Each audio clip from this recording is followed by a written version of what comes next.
欢迎来到每日更新的风尚好问候。今天继续为你捕捉恋人的讯号。那今天的题目是，谁近期后将要跟你表白了？表白他的感情，表白他对你的感受哈。那我们来帮你捕捉一下。那这是今天的3张牌。等一下拉近的时候，你想看久一点，你可以按下暂停哈。那么第一张牌是圣杯8。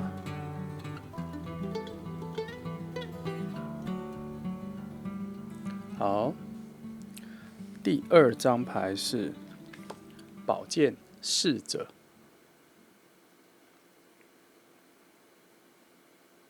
好，第3张牌是宝剑10。好，这组牌跟本来的那个维特塔罗牌的图样，所以它不太一样，所以它诠释的方向会有一些些微的不同哈，你可以听听看。那么我想你们应该都已经决定好了哈，那我们就开始吧。好，那我们就先从选择第1号牌的朋友开始哈。那今天的题目是：谁将要跟你表白？最近谁将要跟你坦白表白他对你的情感哈，或是他想要追求你，他想跟你在一起哦？最近谁要浮出水面了哈？好，我们一样抽5张牌来帮你捕捉一下整个能量的趋势跟走向哈。好，好，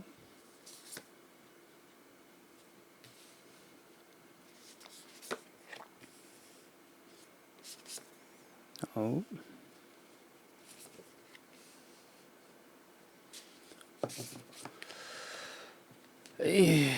仔细来看一下哈。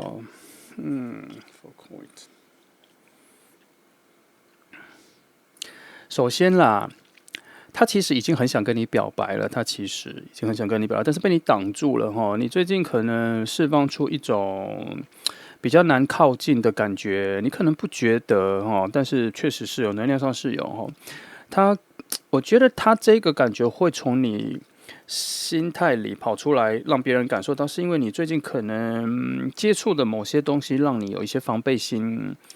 产生了啦。你可能不觉得的原因，是因为你还是有坦开心房去接纳别人，去观察别人，但是差别在于，你以前的坦开心房放开来的感觉，是可以让别人体会到你是很开阔的。但你现在的程度可能1到10，可能只剩下3跟4，对你来说当然是感受很多了，感受很持久，感受很平常，而且很持续，所以你会觉得你还在很开放的心态。可是其实你说了，而且你已经说到旁边的人觉得你是开始锁起来了，开始有一点点比较封闭起来啦，比较把城门关起来的感觉这个你选择1号牌的朋友，你感觉一下有这个情况发生，所以这个要跟你表白的人，他其实本来就要跟你表白了，只是我觉得在他想要行动的那一刻，突然有感受到可能会被拒绝那是因为你的那个城墙啊，或是你的那个反弹力、防护罩有一些微的散发出去，散发出去这样子的气息有这样子，所以对他来说，他可能简单来说就是他误解了啦，但你没有啦那如果这边牌面翻起来的话呢，你就注意一下尽量再比你以为的再多做一些啦就是更把一个比较乐观、比较开朗的自己再散发出去那一面再扩大一点、加强一点那对方会觉得这个门就大概有打开了啦。然后其实你们的关系最早啦，他是因为你的朋友或是他的朋友介绍，然后你们认识的。然后我有看到的是，其实你们应该是朋友关系，或是在同一个圈子里我打个比方就是可能你们在同一个教会里一起工作、一起服务好一阵子了。我先讲只是教会因为我现在这个啦，因为是教宗牌，所以我往那边讲了。但它也有可能是一种，它不太像是公司，它是额外的活动，如果你有参加额外的活动的话，他就是你在那个额外的活动以后一起工作、一起服务的人，或会一起认识的人。但如果不是这个，那他可能就是你的可能没有那么要好的朋友的他自己的一个朋友圈，就是说他的朋友圈跟你的朋友圈是不一样的啦。那你们偶然有的时候这两个朋友圈会遇到、会相聚，看有人生日、共同的朋友生日的时候会相聚，这样。那他是在那一边。好，所以他其实啊，这个人并不是随时随地都可以跟你告白的人啦，因为他其实不是随时随地都出现在你附近的。所以我在想，上一次他想跟你告白的时候，表达一下他对你喜欢的时候，可能他自己那一关，或是你的讯号散发出去了，对，被他误解了，所以第一次的状态上是没有出击的，他是没有出击的。好，不过别担心，他最内心的那一个想要跟你告白的。表白的那个欲望，那个火焰还在燃烧着，一直处在一种最低线的状态。要跟你告白的时候，可能有澎湃起来，有爆炸起来，可是现在也没有完全消失，他还在等待一个不错的时机就对了啦。那你这里啊，你这里可能选择要牌的朋友，今天这题可能有一些对你的提醒啦。如果你想要这份爱情，如果你想要这份爱情来得快一点的话，这边有给你一个提醒哈。你最近可能除了自己有一点封闭起来哈，保护网有点架起来了，别人都感觉到的之外，你还散发出一种对于生活、对工作或者对人际关系的一种不耐烦。你最近有开始散发出来哈，那你也没有要别人理解你，你只是刚进入了这一个不耐烦的状态，刚进入了这一个觉得被压缩，事情很多。我想先保护自己，我才没有空管别人的这一个气息，在最近有散发出来啦。那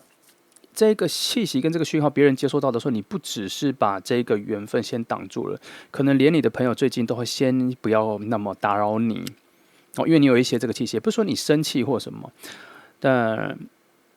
目前看起来是有，然后如果你最近工作上或什么你在忍耐一些事情的话，我觉得给你一个小小的建议，就是可能那些事情，就是你把你的人际关系，你跟每一个人的关系都确定好之后，那这些你的压力的来源，你要在旁边画一条线，画一条分界线。只要离开了那个区域之后，你就要做回另外一个开朗的自己不要把它带进去不要把这个感觉跟心情带到无时无刻去你要把它。离开那就把它放在那，离开那就把它放在那要难受要忍耐，就回去的时候再难受再忍耐，不然你一直处在这样子的氛围里什么的，我觉得你周遭的人可能最近会觉得你蛮难靠近的，也不能说蛮难相处，你还是很好相处，但是多多少少都能够感觉到最内心很深的某一个部分，看起来你好像有点怎么了，但也说不出个所以然，这样。我再看不过。以两个头尾啦，我觉得无论我刚讲了这么多，你的事一些是你的事情或什么你被挡了，那巴拉巴拉先过去开始讲一些好事是第一，你还是有朋友在默默的要帮助你，或是已经帮助你了。第二，你的朋友圈，你现在所在的圈，还有我刚说你那个服务圈子，你有非常多可以信任的人，很多人都蛮喜欢你的，愿意帮助你，愿意资助你，他们不愿意让你一个人难受啦。所以这个解方就是说。你很多问题记得去跟你的朋友聊，去跟你的好朋友聊，去跟其他人聊。你不一定要跟很熟的人聊。你发现很熟的人可能太了解你了，聊也聊不出个新鲜的点。我建议你有的时候有些心事，你可以找那种比较远不会遇到，但是网络上可以聊天的朋友去聊，或是久久才会来见你一次的朋友，你去找他聊，因为他跟你的生活却没有很大的关系，但他基于有一些基本对你的了解，或者比较多的了解。你跟他聊，就像把东西丢给一个能理解你的人，你聊就差不多了。这样子你的心内在才有那个忍耐的值啊，忍耐的那个气氛才会慢慢的一点的被你丢出去啦。你就会变得比较松，别人就会感觉到你比较松，就比较乐意去接近你。不是说不乐意去，因为你这状况别人不乐意帮助你，而是想要帮助你，但会卡在第一关，就是我要怎么先接近你，要怎么开口，要怎么让你知道要怎么更理解你、更关心你，就是这个一步被挡在外面了。这只是这5张牌的一个小提醒啦。因为我会这么讲，是因为我有看到这个人，他有感觉到这个气息，所以有点让他受挫了。他很怕你这个气息，他有一种假的预感，觉得好像会被拒绝，所以他一直迟迟没有表白哈，会有这样，所以你这边小小的修正一下，我觉得情况会好转起来。好，我们来再看别的位置哈。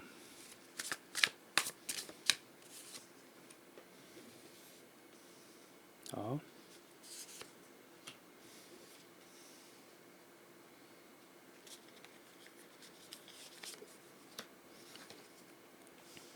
好，我先看这3张。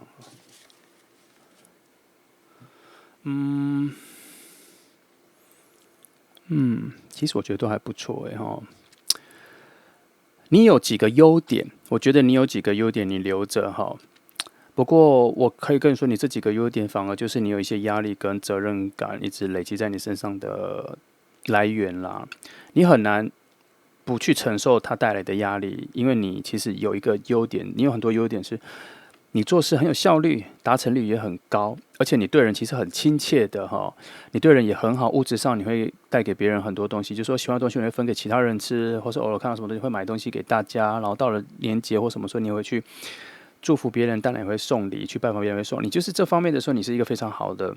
人啦，所以你才会有这么多旁边有很多人想要帮助，一直告诉你说旁边有你在这个群体里有人很多人喜欢你，你有问题的时候有很多人要帮助你，可是因为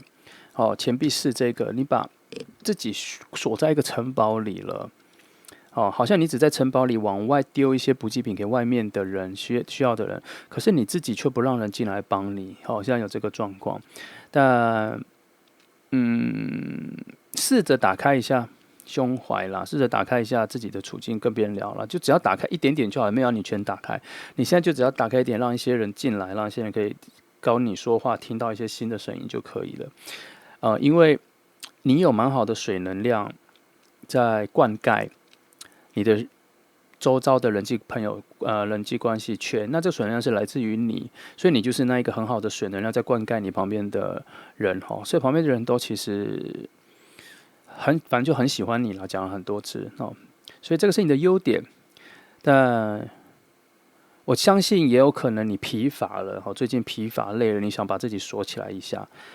表现上不像，但是内在的气质跟散发出来的一个讯号有一个封闭的状态，其实我相信周遭很愿意关心你或靠近你的人都会发现哈。那也因为这样子，那个人确实现在还没告白就被挡在外面了。所以如果你想要他立刻或者早点跟你告白，那你就是要表现得更开朗一点、更开放、更多的一些就是乐观进取的态度，比较神采飞扬的样子也可能要出来哈。虽然你自己内心也知道说你可能想要说起来，但是就看你要什么啦。你想要自己现在先安静一下，先这样，那就安静。那你等你比较学的舒适，你再去往外放一点也可以。好，但如果你现在真的比较急，希望这个人赶快来出现，那你可能就要再表现的觉得你是个很好相处的人哈。这一点也许本来就是很好相处的人，但是你可能要再去强化，要去张扬一下这个讯号哈。虽然有点像是一个手段、一个小心机，但是就看你的欲望有多想要这个人立刻显化，那你就可能表达一下，因为这也不是假的你，这是真的你。我们刚刚一直在说，你可能要强化一下、美化一下、加强一下就可以了。好，来看一下其他的。其实1号牌的朋友，我觉得很简单的，他这个人其实很早就要跟你表白了，只是现在卡在你有一些的自我的小烦恼困扰啦。那这个气质散发出去了，对方让对方没把握了。那种，来，我们现在看情况，我等下再帮你看他是什么样子的人啊。因为以这个状态，我们来看的就是说，为什么他还没表白，到底发生什么事情哦？这个我们可以捕捉一下。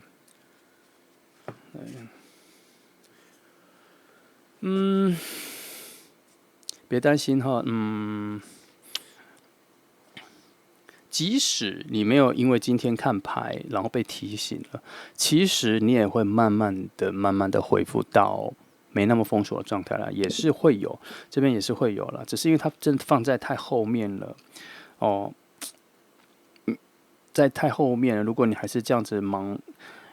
忙着去让自己等待它的出现的话，速度会慢一点哈。那今天这里有些提醒了，然后也告诉你说，反正你跟他的相遇、跟他告白，终究要发生了。只是现在你所能掌握的，就是我们翻牌的时候帮你掌握一下时间问题哈。时间我们怎么控制？这个速度、这个节奏怎么控制？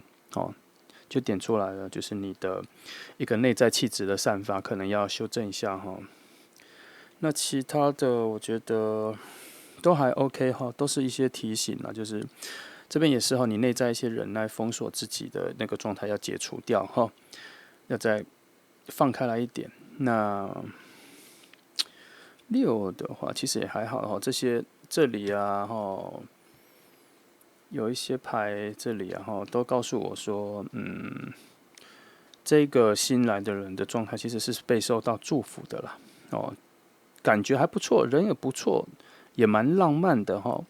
就是慢慢逼近，慢慢要发生哦，慢慢要发生。其实已经要发生过了，只是被你某些讯号挡住了。这边我看到有一个迂回进来、迂回回去的状态有出现，所以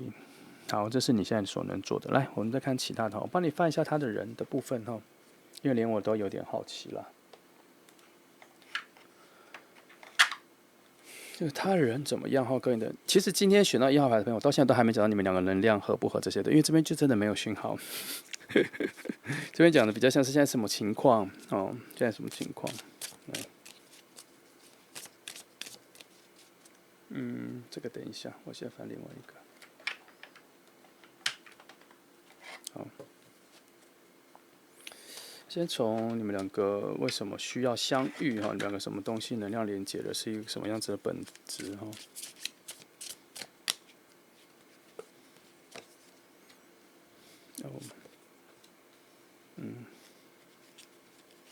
我发现他跟你其实有点雷同哈，他跟你有点雷同哈，比较他有点念旧啦哦，他只要有感情的，他都不会很快就舍弃掉了，但他有点小固执哈，喜欢自己确定的事情呢，只要自己一旦确定了，或是之前确定了，后面做出就很难改变他的观念了。所以这方面，我觉得跟你有点雷同，你有点太硬了，太硬了。但也不是只是太硬了，就是你要很确定一件事情，可能没有那么快。所以当你一旦很确定某些事情的定义或方法的时候，你就会比较硬了哈。那你现在的关上门跟他有点个性有点听不太进去别人的话，其实是不太一样的东西哈。那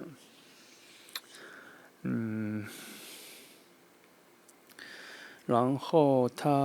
我看看他喜欢你的部分啊，这没看到，也不是哈。坦白说，除了这一个部分，个人个性上了比较难以被说服之外，其实对于周遭的人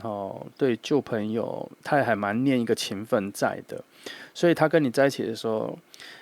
我觉得他喜欢你或各方面可能不一定就是爱情啊，他可能也是觉得难得遇到这个人，我想珍惜这样，他可能掺了非常多的情愫在里面，情感在里面。哦，那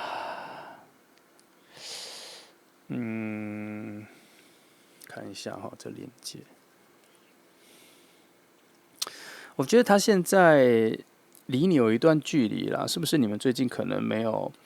在一起参加什么活动哈？最近好像一起参加活动没有。这边讲的讯号是，好像你们的故事是旧的，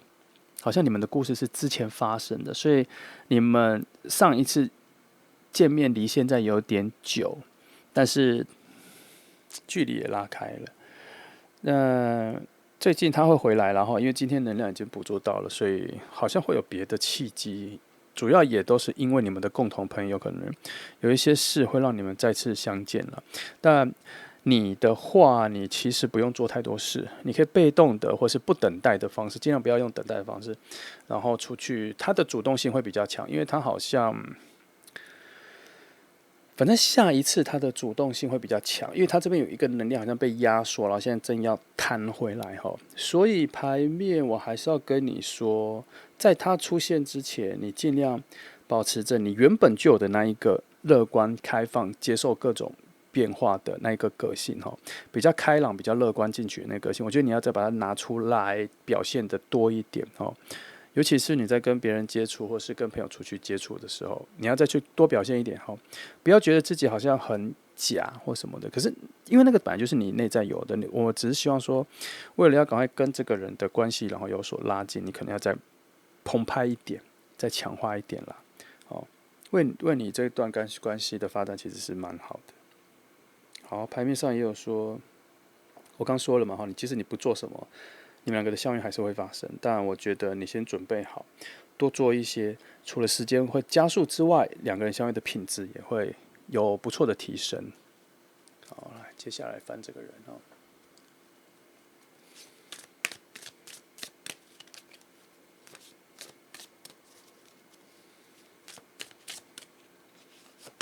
让你看一下一些基本的讯号。好，还蛮好的啦。这个人，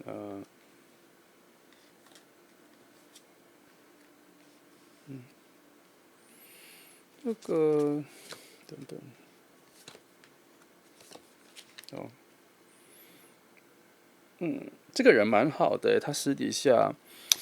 他是一种很坦然的看待这个世界的啦，哦，我觉得他对人事物的要求其实没有这么高，也没那么强烈，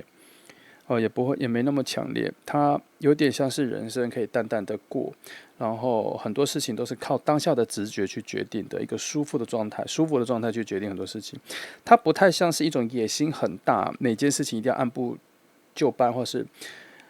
循序渐进的去达到他的梦想的人。他不是这个人，他比较像随遇而安，但又更精致一点，比较像是每到一个路口，他会用最低线的分析能力，然后凭更多的直觉跟态度去选择他学的舒坦的道路。所以你跟他在一起的时候，我相信你会跟他去蛮多冒险的。为什么说是冒险？因为他可能会突然说他想去某个国家了，他连自己都不熟，他自己也没有去过，可是他的直觉跟感受力就觉得他似乎认真的被吸引住。他遇到你的时候也是这样状态哦，他看到你的时候，他有被你的不一样跟又有熟悉感的一个状态完全被吸引住。其实他想要跟你表白的那一次，可能就是他第一次跟你见面的时候，他就觉得有一股忍不住的状态要跟你说。那中间有没有再看到你想跟你表白？这边我觉得我没有看到那个时间点跟有事件的起伏啦。我觉得中间有点隔太远了哈。然后到近期他是该出现了，近期他是该出现了，因为他这边的能量已经有点满了，有一点往你这边倾倒了，所以他最近会要出现了啦。哦，那他这个人很善良哈，你以后跟他相处的时候，即使你做错事情，做什么事情，好像应该要惹他生气，但他不会对你生气，他会觉得你就是不小心的，因为他对你的喜欢已经被诠释成另外一种，就是你可能是不小心的，你可能也没恶意的这种。哦，他有点美化了你的位置，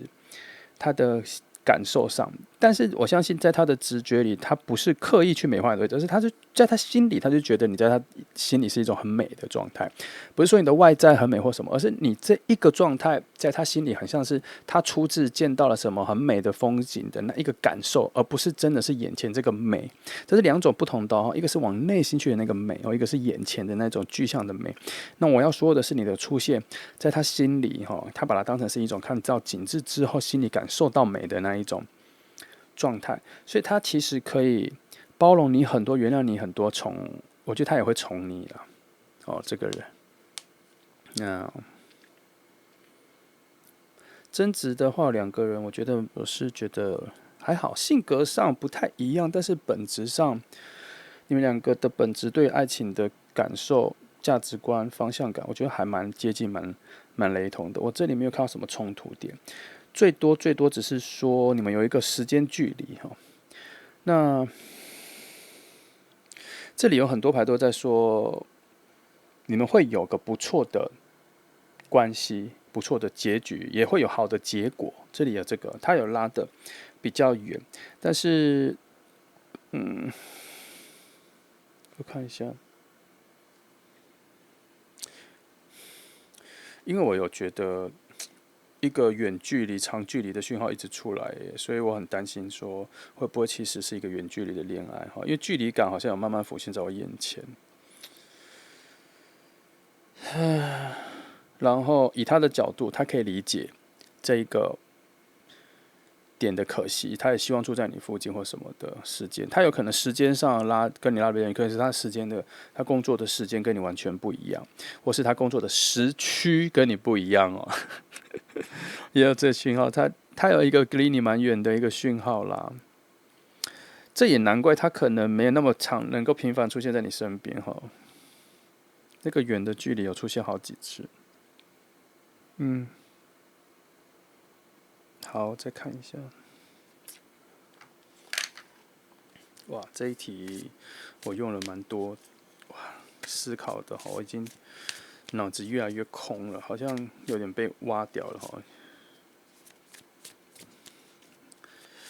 因为我一直在觉得这一题有一个，除了你的问题点刚刚已经找到了，就是各个方面你要更开阔一点，把它吸引来，不要把它挡住。这个是之前的，我觉得已经慢慢要被破解了哈。因为你今天被点到之后，你心已经在打开了，然后我就开始看到一些比较物理性的肉体方面的距离感哈。然后觉得这个在一起，有人可能要付出新的付出。如果很确定感情的话，有人可能要付出一个新的付出，就是要把你们的距离拉近哈。我想看一下。先翻着，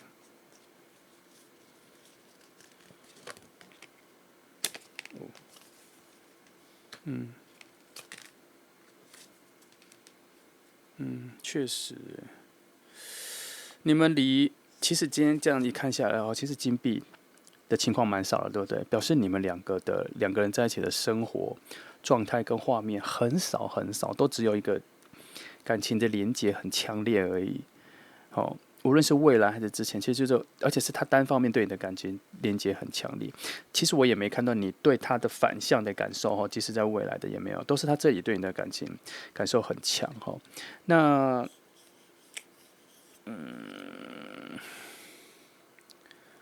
这3张牌其实他有在讲说，他还没有确定他什么时候会再次出现在你附近，但是他下次出现的时候，他就会跟你表白了。然后他还在琢磨你真正是什么样子。其实他有一个自己小小的心魔，他想要感觉很确定了你会答应他的可能性比较高的时候，他才会跟你告白。哦，当然我觉得还蛮危险、蛮有风险的，因为我不认为他是一个很常出现在你周遭的人啦。哦，所以他下一次跟你告白、跟你见面的时候，会跟你表达的时候，就会有处在一种比较冲动的状态。所以我可能要跟你提醒一下哈，无论你下一次接受到别人对你的喜欢的表达或表白的时候，我希望你更柔软一点，好，不要太硬。你可能会很硬，但希望你不要太硬，因为对他来讲，他下一次要跟你表白的情况，其实也算是没那么有把握啦。哦，因为我看到他心里对你有某一种惧怕。哦，他这里有一个讯号，比较像是他只有在梦里比较容易坦然的遇见你，但是在真实世界来说，他能够感受到各种的严厉、各种的抗拒、各种的陌生哈，而且你们意愿的频率也不高，所以他下次再跟你告白，他就觉得好像又一次的冒险，又一次的挑战哈，所以我才说你给他的回应，希望你柔软一点，不要伤害这一个人的灵魂或这个人的心。我的意思是说，如果你没有很好的感觉，或是没有很想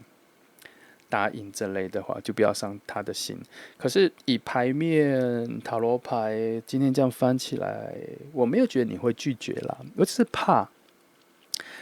你会又想要封锁你自己了。当爱情就在你前面的时候，你反而把自己的心锁得更紧，因为你连带的联想到很多过往的痛苦记忆什么的，你会很怕再这样迈出再一步新的那一步。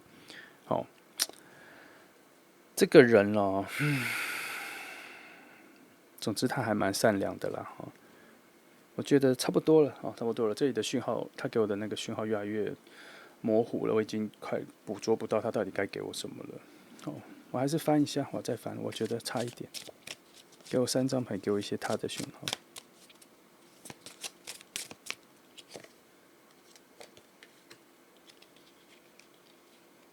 总算出现一些图能量了。好啦，这3张牌我大概知道了，就是你还是在这份关系里，即使一开始的时候，你还是处于一种比较高高在上啦，他必须需要去更多了解你，更多追求你，更多去追逐你，不追求你是追逐你啦。那你其实内在以为你可以更奔放的那一颗爱情的心，其实我觉得还好，没有你想象中那么奔放，没有你想象中那么开放起来。我觉得真的还好，因为我已经看到好几次一个自己独立起来最好的独立起来是最好的状态的一个内在的一种能量、一种讯号，一直都放在你身上，所以我才会说。我才会觉得你有可能会拒绝。你虽然都已经等了，你可能会拒绝，或是你可能没那么快答应，或你可能不知道，因为我也不能说你近期比较爱自己，我只是觉得你近期比较把专注力放在你自己身上了。那因为这个点前面有很多你听不到别人的声音，或是很难感受到别人的别人的付出、别人对你的表示，有比较薄弱的状态，所以我才说一开始就有一种锁起来的状态总之啦，结论就是你已经错过一次他跟你告白的机会，他现在在储备第二次，那他即将再来了，然后那这一次再来的时候，他会带来比较多的勇气，也比较多的土能量，也比较多的豁出去所以如果你遇到这个情况的时候，希望你与跟你表白或告白的人再温柔一点选择1号牌的朋友，那今天1号牌比较复杂但是大致上我能讲的就这些了。好，你期待看看啦时间不会很远，他已经在附近盘旋了。好，就这样咯那选择1号牌的朋友，祝福你们咯，谢谢你来听。然后我们接下来是选择第2号牌的朋友那今天的题目是，谁将要跟你告白了谁将要跟你告白了？好，我们一样抽5张牌来看一下整个能量的发展趋势好，看一下好，来，不错目前是看起来说已经来到一个蛮不错的时机了啦就是差不多要告白了啦他已经准备好了很多事情他都已经准备好了然后时间的一个分界线也来到了边缘了啦，就是分水岭也到了，不论如何他都该跟你告白了为什么这样？因为能量上已经累积到一个程度了啦。也有一种他不得不告白了，不知道状况，不知道为什么，反正他这个能量已经足够了，足够让他有勇气，有勇气，有方法，有时机，有地点他可以跟你表白了就对了。那无论他怎么决定，在整个能量的最深处、最深渊的底部，有一个声音已经在告诉所有人说，目前现在是一个很好的时机分水岭，你该往下走这一步了。那能接收到这个讯息的人不多，因为不是每一个人现在都需要做出重要的决定，但是他会听到，他会知道，他会感受到，所以他是差不多要跟你表白的时间，我觉得没有什么差不多了，他就快要跟你表白，你近期你就等一下，有人可能跟你表达他对你的喜欢这类型的了那我再往下看一下，不过你可能会你可能会得到一个蛮紧张的、蛮不知所措的人来跟你告白，因为他其实踌躇了非常久，准备了非常久，他以为他很有自信，但他在你面前要跟你表达这个的时候，他其实突然的紧张会就起来了那他原本以为他跟你的心很近了他好像是冲刺的走到你面前要跟你告白了，可是突然他自己又筑起了一道墙，让自己觉得，我是不是要做错事情了这类型的感觉，但其实没有啦，他只是心里突然在最后关头就筑到一道墙，但他还是会去告白，跟1号牌不太一样，1号牌有一个距离感呈现，你有兴趣可以听看看。然后这一个表白对于你的人生来说，算是一个蛮好的下一个旅程的开始。当然啦，你当然会遇到，因为它就是一个新的关系开始嘛。但是它这边更着重在于，你会有一种新的成长的感觉，新的加分的感觉，新的不知道我，反正他这里的宣传就很像是这个人好像也是你会喜欢的人就对了，你会接受他哈。我有一个小小的讯号是告诉我说，这个人好像是你本来就有感觉的人哦。哦，来，我们往下翻看看。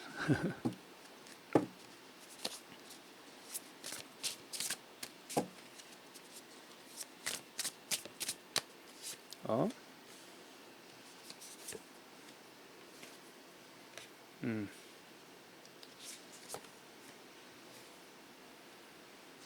好，看一下哈。哎，我看一下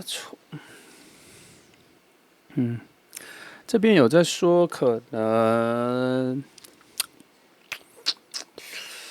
但他这里还是有一个小小的讯号啦。我刚刚只是说他有可能是你会喜欢的人，因为我有看到一种小小的连接，好像你的期待，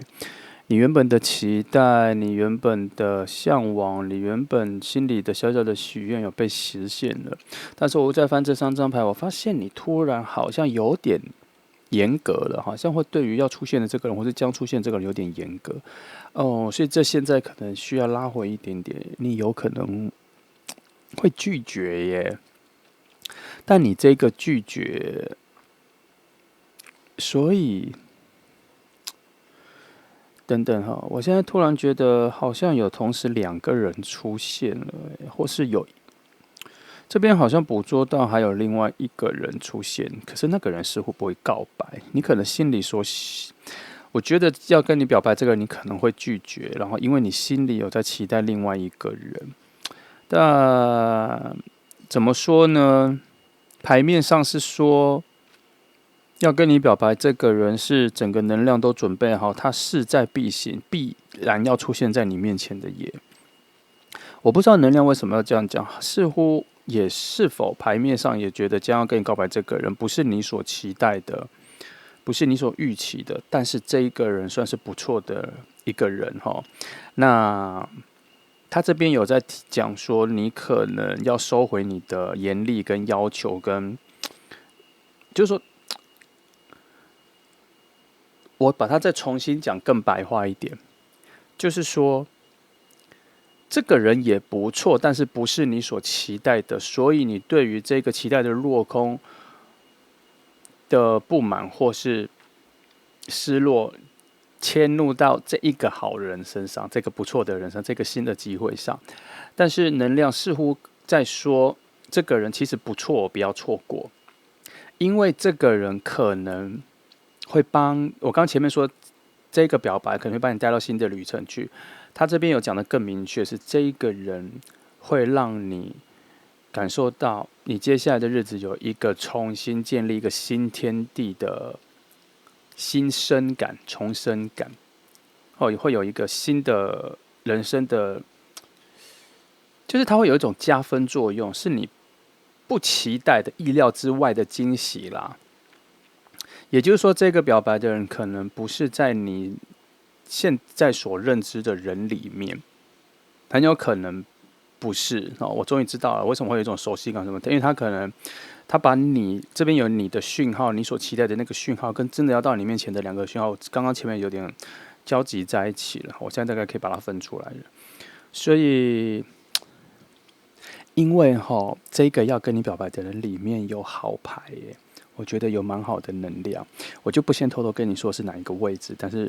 有一个好的能量在一个好的位置。如果在讲爱情的话，这个牌在那个位置就很像是说，爱神的箭往你们身上射来了。大概是这样，我偷偷讲介绍时，好像是在跟你讲一个小秘密。我第一次只是想要提醒你说，如果有，你可以试着去交往看看，这个人好像还不错，因为好像有受到能量的审核过关的哈。好，然后我再往下看哈，因为这副牌哈，它其实前面有蛮多小小的艰辛，有小小的困难哈。其实这里面牌好坏参半，但是好牌都啊，我觉得的好牌落在非常好的位置，它的好已经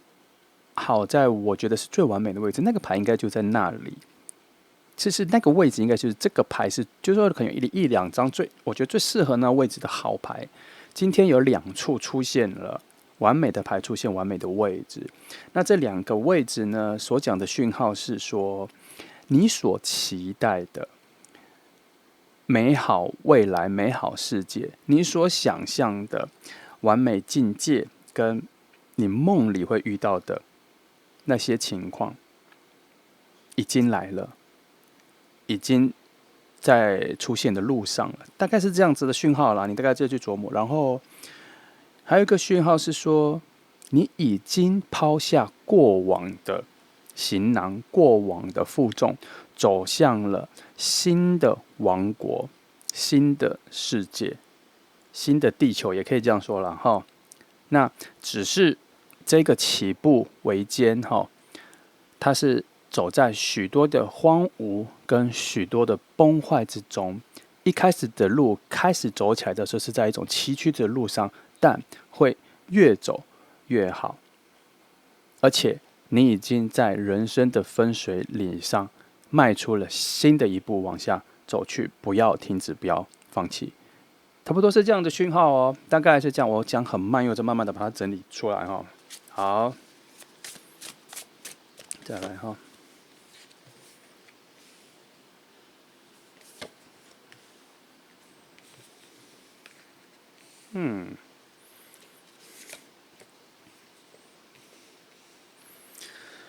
一样，他也告诉我说，这个新的下一步，这个分水岭，这个起步，即使是会越走越好，走向完美的世界，这只是一个抽象的形容，但不是一个真的会走到完美的世界。你要知道我的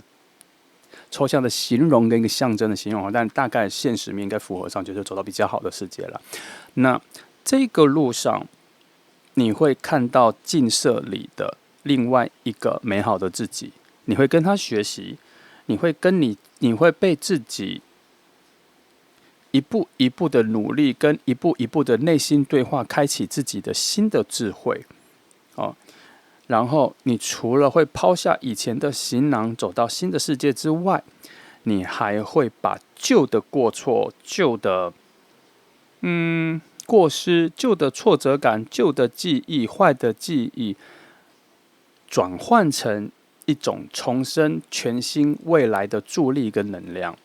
为何你能做到这件事情？因为你在这一个转变跟遇到这个人之后，这个人所带来的一种新的思维、新的契机、新的我不知道，因为他这里有一种很新的东西是这个人带来的。你会因为他而开启了更多的内心的精神智慧。他对于这个人没有太多的琢磨啦，这也没有太多这个人是什么样子个性啊，什么从哪里来啊，什么样子长相，这边没有这个讯号。但更多的是这个人所符合的能量是什么？是一种牵引你进入新的美好天地，而那个天地里很多时候更多的是带领你去提升自己，充满扬升自己，有更高的智慧在开窍，然后你甚至能挖掘自己的新的那一面哦。那而且这一个路上你会不断的受到祝福。我总觉得这一题在2号来说，它只是一开始起步比较让人感到失落啦。那这个让你感到失落，主要是因为它真的是很像从一个低谷中往上爬。就是说，你一开始就讲个最白话、最白话的情况，就是你会觉得怎么是这个人，怎么是他，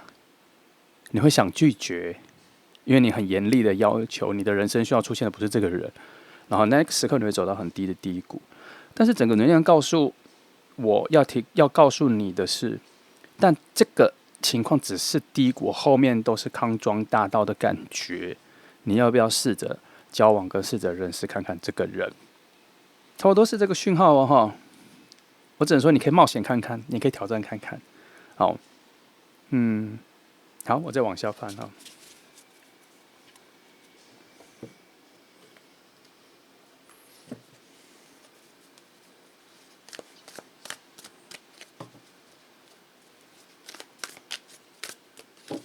好，等一下哈。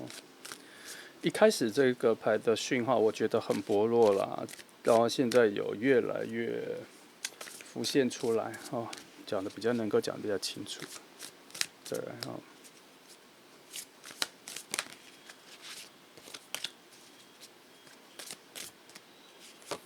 好，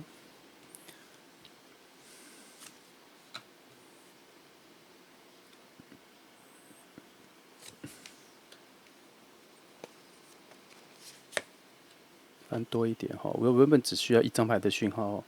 我把它翻多一点哈，让它更丰富一些。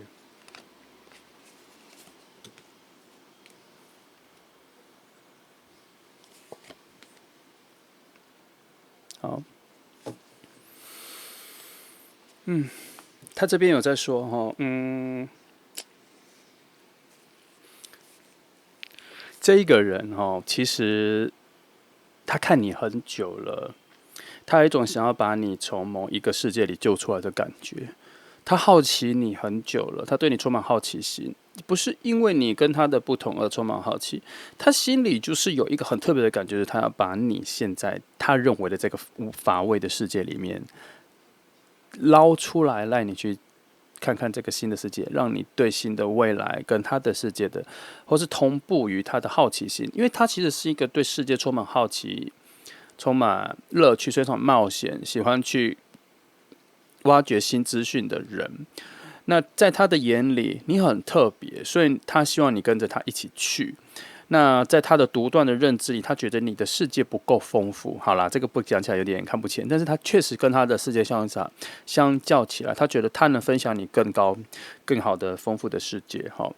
然后你跟他其实，要说是找到另外一个自己嘛，但我觉得不太算找到另外一个自己，而是你们在后面的慢慢的相处之后，你会找到彼此的差异，然后会补足彼此的盲点。这个比较像是，也像是找到另外一个自己，但是也像是找到另外一个缺角了。你们两个的关系比较像这一个哈，但是它不太像是表面的，它也不太像是你心里所期待的那个状况。这个你们两个要能够感觉到互补，能够把内心世界讲开，补齐缺陷、黑暗面，这个需要一段时间，但也需要能熬过前面的阶段，因为他那个算是比较后面的。然后你们两个在一起之后，还有一个蛮好的好处是，你们两个对于人生生活上有蛮多的重担哈，在遇到彼此之后，好像都有解放了。因为你们两个会带给彼此一些新的不同的语言，那个新的不同的语言是你们彼此没听过的，所以在同一个问题上面，你们彼此交换了对谈之后，也不是说你帮他比较多，是他帮你比较多，不是，而是我刚刚前面说你们两个接近之后，都会有一种全新的智慧在打开，然后对人生的难题或什么的时候，因为有了新的不同的语言模组进来了之后，对于世界的形容角度、观察的位置不同。脑袋会换，所以你们生活上很多的困难会因为这个人存在，彼此的存在都变得简单了许多。这是你们两个相遇的时候会遇到的蛮大的一个礼物啦。好，那再来哈，会获得的蛮大的礼物，而不是遇到的蛮大的礼物。好，再帮你们看。新觉醒哈，再帮你看看两个相遇之后还有什么更多的礼物。一些馈赠之类的啦，哈，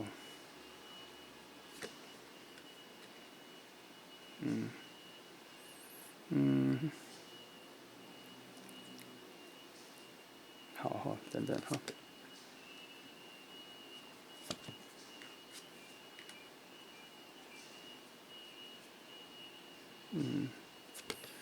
旅程遇到谁？好，这样旅程哈，我先来说哈，以能量来说，以这个距离来说哈，这一个人啊，我不要讲这个人啊，就是这个相遇，这个表白，其实这个能量筹备蛮久的，很慢，真的很慢才走到你身边。他一开始设定的这个能量走来这边说就没有设定，就没有在符合你所期待的。他这个能量走来是因为他需要花很长时间，慢慢的走到你身边，因为他适合待在你身边这样。但也有一个说法是，我觉得这能量它算是在一个荒野中，深渊中或什么，慢慢的滚成一个完整的能量。只要它最完整的时候，它就必须找到最适合的能量待在旁边。所以，当它完整的时候，你是它附近最适合的那个能量，所以他会跟你表白。那这个人是刚好符合这个能量，我只是用能量来讲这个情况，然后找了个人符合这个的人，然后这个人会跟你告白哈。他也算是一种个性上，这个人慢慢的成长茁壮了，成为他现在这样子的人。那他希望有个伴，或者他看到你之后，他想跟你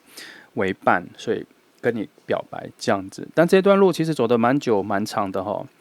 他是从一种非常荒芜，再慢慢走到丰盛、有开花结果的情况哈。所以它不符合你的期待是很正常的，因为它可能在你所认知、所期待的这个愿望出现之前，这个能量就已经往你这里走来了。然后呢，再来我想想哈，它这边有一个小小的讯号啦，这个人会符合这个能量走来身边，是整个能量宇宙千挑万选，好不容易选到这么符合这个能量的人，所以他有点不太在意你喜不喜欢，但他要告诉你，我们选了不错的人，但是你可以看看他吗？你可以感受一下我们挑的人吗？大概是这个拟人化的讯号，然后我把它帮你比较拟人化的讯号，然后我刚刚说你会有一种全新的新生，重新建立起来，得到一个新的智慧。但它其实有一个说法是，它很像你从天上，你可能是个天使。我说一样也是你的话，就是你可能是个天使，但你受不了这些拘禁，你受不了这种安宁安静，你希望能够人生需要有更多载多姿的体验，喜怒哀乐都可以，所以你成为了一个从天上坠落到凡间的一个天使，或是你坠落到地狱的一个恶魔，你想要感受这些喜怒哀乐、黑白世界，你都想感受，然后你想要这个跳跃的过程，那这个过程成为你内心的一种冒险的意念，好，成为你一种一种敏感的精神意念，所以这个人可以陪你一起，所以能量就符合了。也不是说你真的想要从天使变恶魔啊，他的意思是说你想要体会人生的更高的丰富度，在你内心有涌起这样子的概念，可能是不自觉的，是在无意识，我觉得他是在无意识的状态里啦，他是在一个虚空无意识的状态里的时候，你心里可能有许了这个愿，所以能量有接收到了，这个在慢慢爬来的能量接收到这个声音之后。慢慢往你这里走来，然后出现在你旁边，所以它就符合了我刚前面说的，这个人出现的时候，他会觉得你的人生好像可以有更丰富的内容，可以探索更多的世界，好奇更多的世界，而他已经在探索了，他也对世界已经充满好奇了，所以他可以带着你，就符合了这个你们相遇的核心逻辑。这样你懂吗？因为它有一种从虚无过来，它到底从虚无到现实这一条路上，到底带了什么概念来让你们相遇？大概就是这样子的一个旅程啦。大概就是这几个线索让你们相遇哈。然后呢，至于你遇到他，我不讲他，我讲你遇到他之后，内心会有觉醒什么？我觉得蛮多的，你会有。你对世界的丰盛度的类别会有更高的兴趣。所谓的类别，就是说，你可能对宗教没兴趣，都开始有兴趣；你对科学可能没兴趣，就开始有兴趣。你可以找到里面的乐趣。你对哲学没兴趣，你对文学没兴趣，你对艺术没兴趣，你对舞蹈没兴趣。你本来没那么高的兴趣，就它会带来让你理解这个。然后，甚至因为在旅行中，你本来只是对景致有兴趣，但是会开始对景物、文物。历史开始有兴趣，这是你认识它之后，你的内在的丰沛度提升之后，你想要吸收的更多的东西。那它当然还是有缺点，缺点是什么？你未来想要探索的地方、探索的东西，都离你蛮远的，所以你必须要花非常多的路程，所以非常多的金钱，也要非常多的距离，非常多的时间，才能够去达成。但是这些困难点并没有在阻碍你想要去寻找他们，没有哈。所以呢，以今天第二题来说，我觉得你会遇到一个蛮好的人生旅伴。那这个旅伴不一定只是带你出去玩，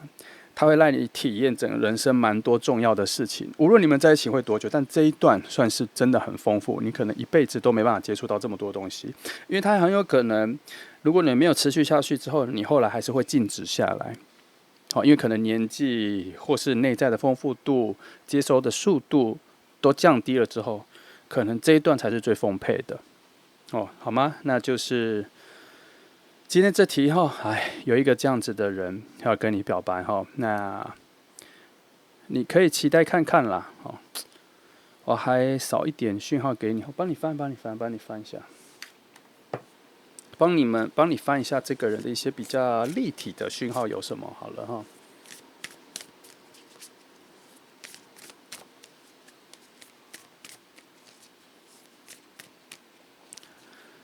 我觉得应该讲不了太多了，我觉得前面有讲蛮多他的讯号了哈。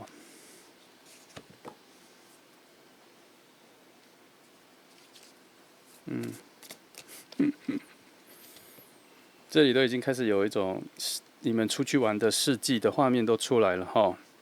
还有一种在各种场域里面休息、享受当下的风光的讯号也有出来哈。没有对他的人有太多琢磨，只是都比较多的是你们两个一起去游玩世界的画面了哈。然后内在啊、心灵两个在一起的时候，会有一种全新的提升了哈。你可能会有一种很意外，为什么你的内心有一种一直重新洗牌、重新清洗，能够再放入新东西的感觉哈。那大致上就这样啦。他做一个结论，就是他很适合被形容你人生出现的一道一盏明灯，一个提灯的人。你在黑暗中，你在这个人世间的黑暗中，你以为你过得蛮好的，可是其实对他来讲，你是在黑暗中盲目的行走，摸到什么拥有什么，而他就在这个黑暗中提着一盏灯出来，告诉你说，你的人生可以往这个方向去冒险，会有更丰富、更多、更可见、更心想事成的宝物在后面等着你去领取，但是跟着他走，大概就是这个讯号哈。好，这就是选择2号牌的朋友哈。那内容有点复杂，但是你仔细听，你可以听到你会收获到什么。就这样哈，祝福你哦，谢谢你来听。接下来是选择3号牌的朋友，来，今天的题目是谁会跟你表白？我慢慢发现，我每次拍的时候，后面资讯越来越多的时候，我的声音会越来越激昂然后遇到比较美妙的事情，声音会开始变得比较孩童一点，变得比较可爱一点。这也是我很难预料的啦所以你听我的口气，所以你大概就会感受到，我觉得现在这副牌是很好的馈赠吗？还是一个很惊奇的冒险来，3号牌的朋友会怎么发展呢？我们来看一下谁会跟你表白这2张，那就先翻吧。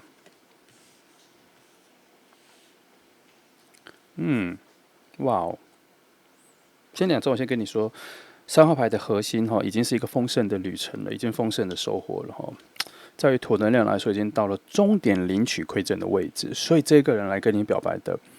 状况，基本上在这里已经得到的讯号，我觉得是你该获得的一个很好的遇见很好的礼物，很好的人那在很深很深的位置里，讯号有在提醒我，告诉你说，记得，不要太快拒绝，无论任何人事物地各种东西。最近，他这边在提醒的不是只是要拒绝这个人，他最近有在提醒你一件事是，不要对周遭的事物太快拒绝。现在先看看，先感受一下，就是不要太快拒绝，因为你这边有一个非常隐秘的内心封锁状态，在很深、很隐晦，有点像在水底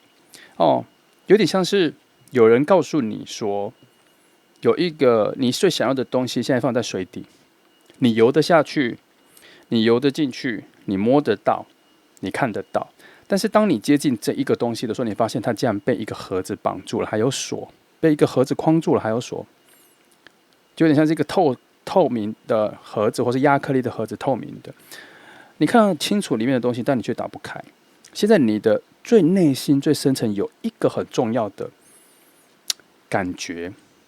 应该要被解放出来，可是它现在被这个状况所在里面。这里是牌子有在讲这件事哦，所以他在暗示的说，你最近他希望你不要太快拒绝的原因是，可能有好事将近，但你会拒绝错误。好，目前这2张牌有这个讯号，我先跟你说哦。来再看一下哦。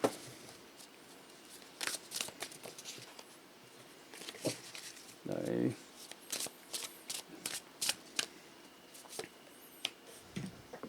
哎呦，今天的牌怎么一直在我手上跑掉？好，好，再先翻我再说。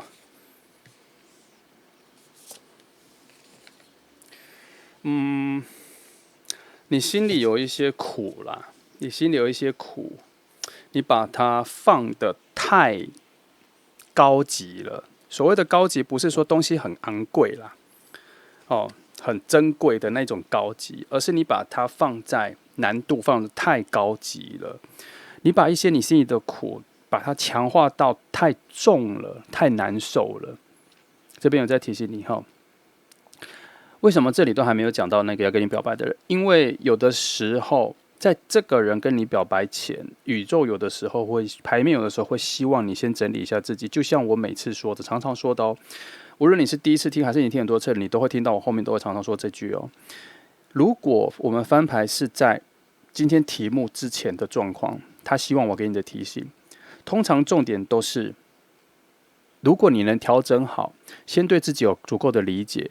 跟你的反应能够有足够的准备，这个遇见这个新的人来的时候会更顺利。就像我刚刚说的，你不会拒绝错误，也不会错过。那说不定你答应了，相处的时间可能会更加有持续性更久，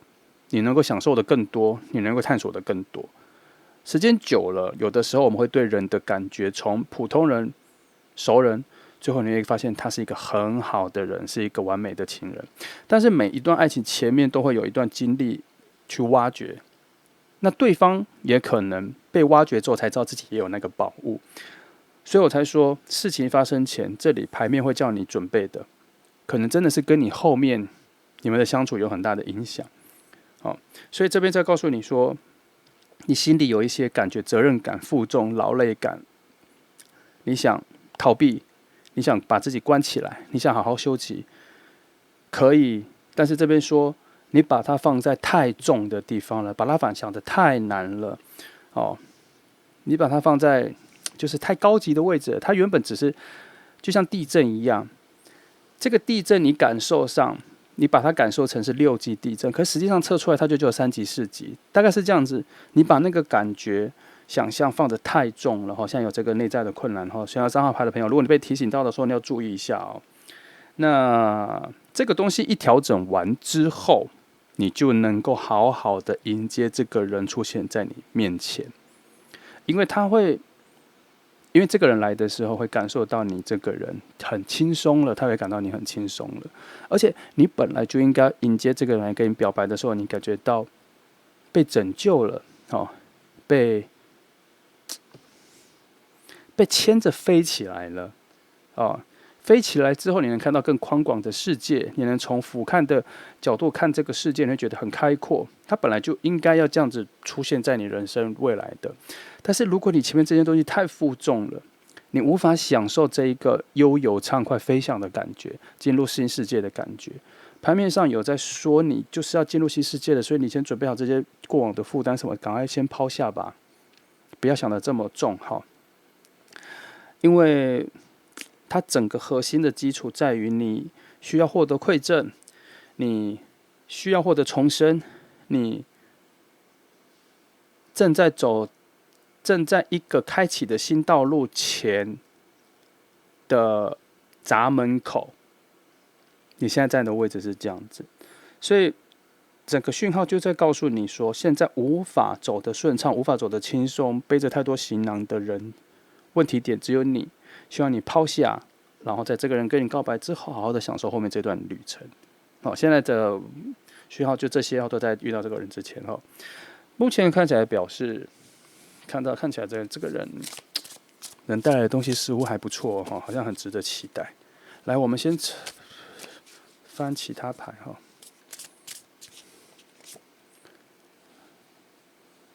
哦，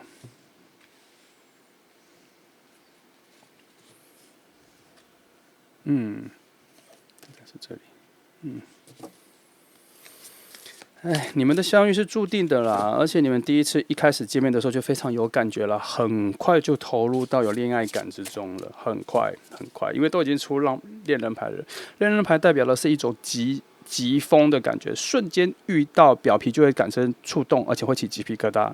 然后对谈各方面就会很快急速的进行。但是它有一个缺点是，因为它是疾风，很快的风，它可能没有持续力，但是其他牌有持续力，所以这里所带来的相遇的场景是和谐的，一见如故，一见倾心，一见钟情这类的方向，所以你们的接触是非常有感觉的，虽然只是很浅层的，但是还是有很重要的感觉，跟能够影响后面发展的感觉，来，一样，差不多讯号就是它是跑出来了，这2张在说我刚前面的，你那些负重啊，混合了理智，也混合了感性。无论感性跟理智上，你都能感受到你原本内在的那一个很大的重量，但终究来说，都是你把它想得太严重了，或是它本来很严重，但你应该要开始把它放淡、看淡了。无论时间离你多远，但也都应该要进行在把一切放轻、看清的状态了。它不能成为拖着你的一个枷锁啦，一个钢球拖着你的脚行走，它不行。但这个钢球，这个拖着你的这个锁链的重量多重，都在于你对自己的要求跟完美的精神洁癖的要求程度有多高。所以这里真的又在提醒一次，你要先疼惜一下自己，先放过一下自己，或是你把你自己分割起来，把过去分成另外一个你，现在你要用一个全新的自己，婴儿般的 pure 的状态去迎接这个人来跟你告白，因为他后面对于这个人出现的诠释都是一个非常丰盛、非常好的方向别可惜了他，别让他变可惜了。来。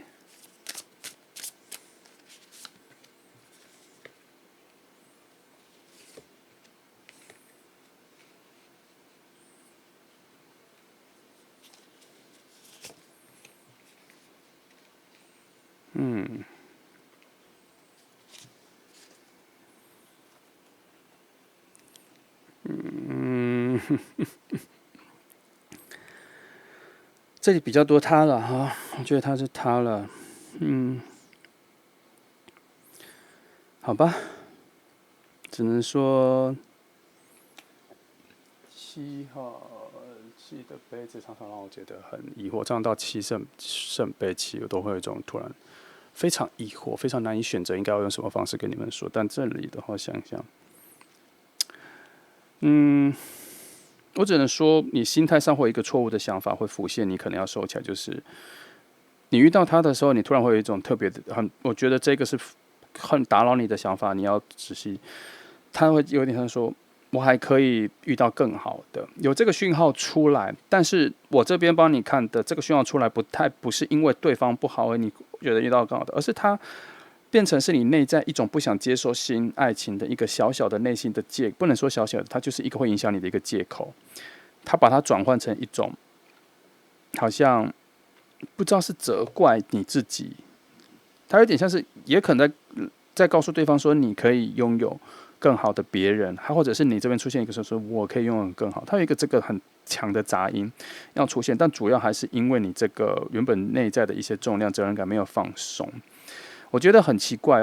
不是很奇怪，就是能量就是很冲突。你明明来看了这一组，你一定是希望期待一个新的恋情，新的人跟你告白，可是常常在能量或者牌面讲的会告诉你说，当你正面面对这一件事情的发生的时候，你会有意想不到的感觉从你内心爆发出来。你以为这个有个人跟你告白，你会非常开心的欣然接受，但是他有非常多的变数。第一，他可能不是你想象中的样子，他可能不是你想要的场景，他可能不是你想要的讲最无聊的就是他讲话的声音可能不是你原本期待的，或他的用字不是，他其中会有非常多的变化，所以你内心会有非常多全新的感觉，跟你在遇见之前期待的完全不一样。所以他这个杂音会很强，你要小心一点。但他落在了一个点，牌子要我跟你说，除了你要心疼你自己之外，要对世界慈悲一点。很多事情不是你表面以为的样子，很多故事不在你内心那些故事的模组里。也就是说，也许你人生看过《白雪公主》啊，《汤姆历险记》啊，《绿野仙踪》啊，你故事大概就这些。或是爱情故事就那些，你以为所有的爱情故事开头类似，结果都一样，但其实这里的声音在告诉你说，没有，每一个故事的发展内容的丰富度、层次、堆叠度都不同，每一个都很珍贵，就跟每个人都很珍贵是一样的。所以这里在告诉你说，对世界慈悲一点的点就在这里哈。然后他也在说，这个人会让你有一个新生的火焰，它会燃起你内在一种新的火焰。它这个火焰代表什么？这个人的出现会让你有意外的觉得你有奔向新的生命力的感觉。它很像你被开窍了一个新的智慧，但它不太像智慧，它更多的是你的生命力有所感动，有一个新的感动。我觉得这个点在讲的可能是这个人真的很多方向各方面出现的样子都不是你所期待的，可是你会感受到他内在有一个新的，该怎么说？他内在有一个很特别的气质吧，很特别的人格，或是他的说话方式，你突然会觉得你怎么有点受启发，因为他这个人的出现对你来讲，在你人生中是很陌生的，也不能说你被他吸引。而是你被他牵住了，被他勾住了。他一定有做一些，他跟你相遇的时候做一些事情，让你突然被勾住了。所以我才说，猎人牌在出现的时候，你们的感觉都很快的发展的蛮快的嘛。主要真的是因为他还在诠释初期你们相遇的那一个连接的能量，但是不成熟，有点隐晦，但是力道很强。所以他会在跟你内心的这一个负重，跟你对于爱情可能没那么能那么快接受的一个自我的压力的形成，在那边互相拉扯，所以他这个小声音会想要拒绝的这个小声音，确实很有可能战胜了你们未来的发展。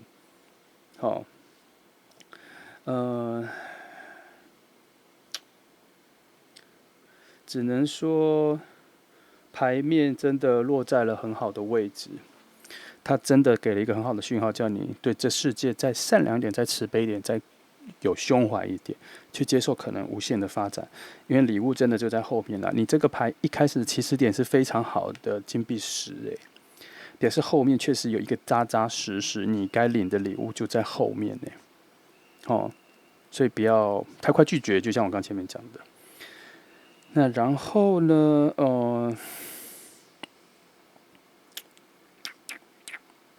我只能说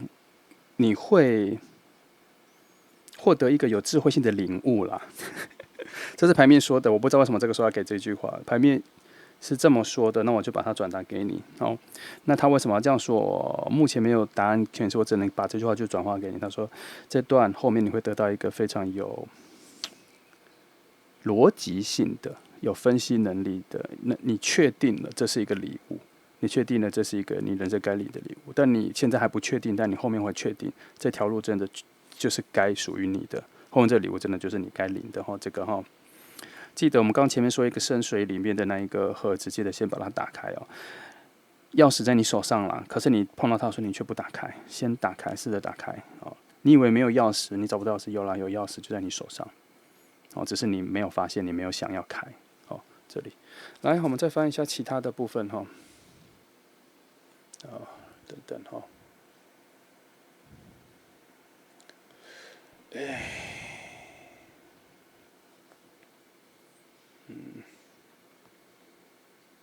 等一下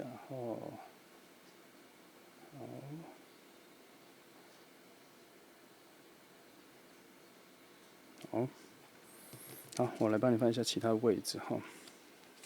帮你翻一下你们为何你们的到底因为了什么而连接在一起的哈？因为我觉得这一点很重要了哈。我觉得有的时候我们可以归咎宇宙为什么把这个人丢在你面前来，他一定有理由，而且他很多理由是因为他可能你可能已经各方面的能量很需要这个人出现，或是他很需要你哦，不一定，不一定哈。有的时候，这个人出现来跟你表白，不一定是因为他需要你而出现，而是其实是你内心某些能量在呼喊这样子的人出现。所以呢，我觉得你们的相遇是因为你们两个都是伤心的人啦，你们都是曾经伤心的人，然后他也有你所经历的那个负重，他其实也有这个负重，但他已经化解了，他用很多智慧理智去化解了。然后在看到你之后，其实他在看到你想要跟你表白的时候，他已经没有这个负重了。他更多的是他确定他喜欢你，他想要跟你表白，更多的是这个。那你可能前面这个东西要调整一下哈，因为你要让他来的跟你讲的时候，不要有那么多的压力或什么的。一开始的发展，我跟你说，你们一开始遇到的时候发展其实还蛮好，但是这个持续性还是需要看你怎么表现出那种内在的压力，你怎么化解，这些先前就怎么化解掉，不要让那个开始这么美好，后面持续不下去哈。再来是你们性格上各方面并没有很不融洽，也没有什么问题，你们算是两种很类似的人的相遇哦。只是在你的人生旅途上，应该啦，我觉得应该没有能遇到这么像的人哦。因为他这边有在讲说，这一个可能像是你的 twins， 你的双胞胎，一个平衡的能量，在你们两个本身在本来的情况是被隔离非常远的啦。只是近期好像门打开了哈，好像需要你们成为相伴往人生下面走，所以这个门打开了。本来并没有要让你们相遇，因为本来相遇的时候，可能能量有点太强，因为有两种类似的能量，有点像 twins 的能量，你们并不需要在同一个时间跟地点空间一起出现，能量会有点太强，有可能会造成相斥，所以在之前的时间上肯定是错的时间，但现在门打开了，你们该要相遇了啦。然后你们的相处上真的是没有什么太多问题，它处在一种很协调、很平和、很有秩序的状态里。原本在非常混乱、混沌的位置上，可是出现了协调、有秩序的牌，那就表示你们两个相处上跟能量融洽度上是蛮高的，所以你们个性上其实是没有问题的。目前这样子看下来，最后真的还是有一些问题点，还是你内心的那一个有一个很重的东西还没有放下了哈。他这一题之前别的题我会说先放着看看就好，但这一题比较多真的是放下哈，放下那些拖着你去打开心胸、打开胸襟的事情，你要放下了。好，来，再来我帮你琢磨一下他那边的讯号哈。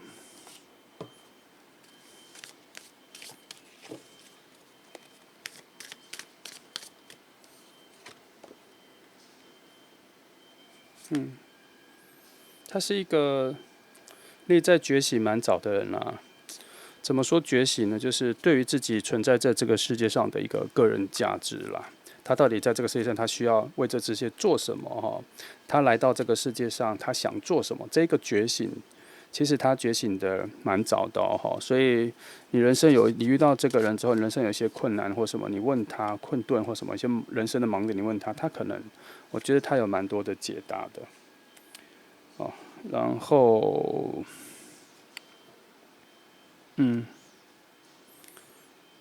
这里有蛮多的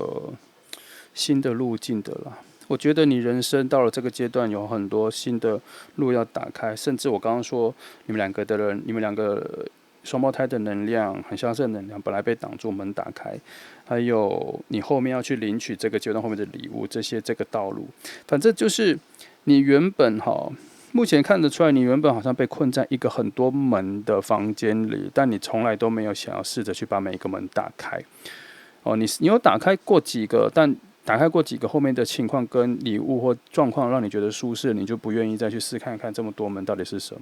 那这个人慢慢的从你生命里要出现前，他已经把好几个门都先打开了，只是你还没有从这个房间里往外走出去，看看这打开的门里面是什么。但不急，他打开了，他会自己进来把你拉出去。他是这样子的人，所以我们来诠释他的个性的话，他其实，在某方面来说，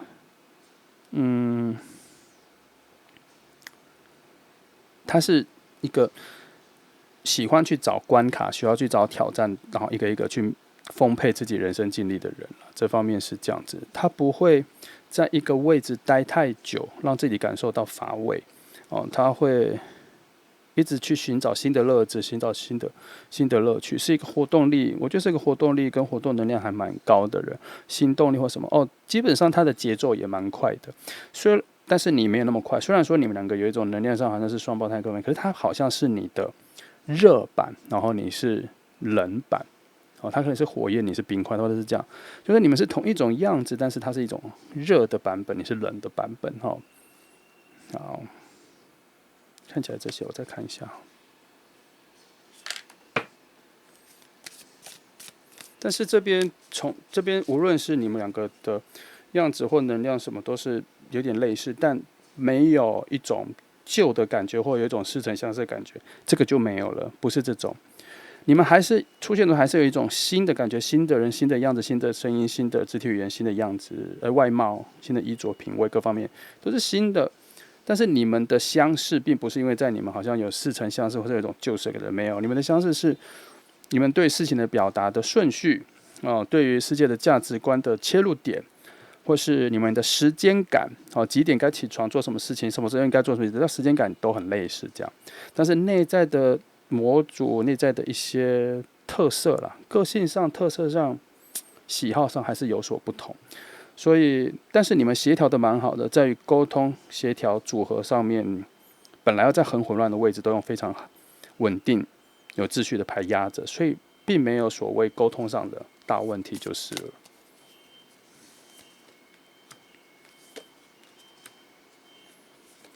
好，就这样，我觉得这已经讲完了。